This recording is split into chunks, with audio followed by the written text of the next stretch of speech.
سمندر کی نیلی دنیا میں ننھی ننھی مچھلیاں خوشی خوشی کھیل رہی تھیں۔ وہ کبھی چھپنے کا کھیل کھیلتی، کبھی بلبلے بناتی اور کبھی مرجان کی گپے واہے میں چھپ کر قہقہے لگاتی تھیں۔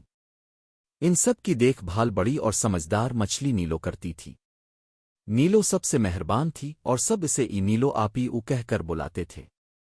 ایک دن جب سورج کی روشنی پانی میں جھلملا رہی تھی، نیلو اور بچہ مچھلیاں سمندر کے نیچے ایک خوبصورت باغ میں کھیل رہی تھیں۔ اچانک ایک سنسنی خیز آواز آئی۔ پانی تیزی سے ہلنے لگا اور دور سے ایک بڑی سائے جیسی چیز نزدیک آتی محسوس ہوئی۔ یہ کیا ہے؟ ننھی مچھلی پلو نے ڈرتے ہوئے پوچھا۔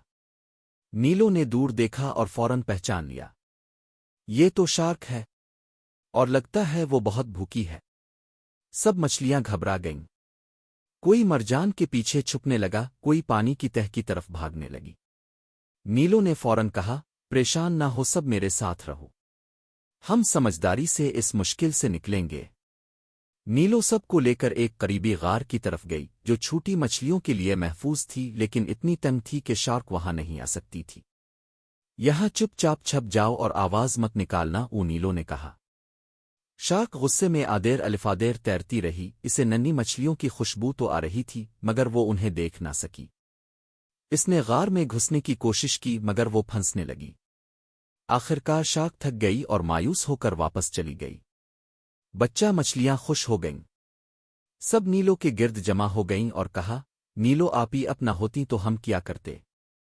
نیلو مسکرائی اور بولی، دیکھو بچوں، جب مشکل وقت آئے تو گھبرانے کی بجائے عقل سے کام لینا چاہیے۔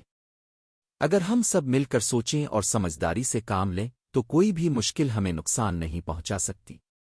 پھر نیلو نے سب کو یہ سکھایا کہ خطرہ محسوس ہوتے ہی کیسے چھپنا ہے، کس جگہ جانا ہے اور شور نہیں مچانا۔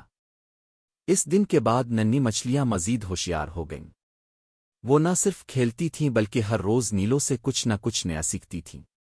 اور سب کو یہ سبق یاد رہا کہ ہمت، سمجھداری اور ایک ساتھ رہنے سے ہر خطرہ ٹالا جا سکتا ہے۔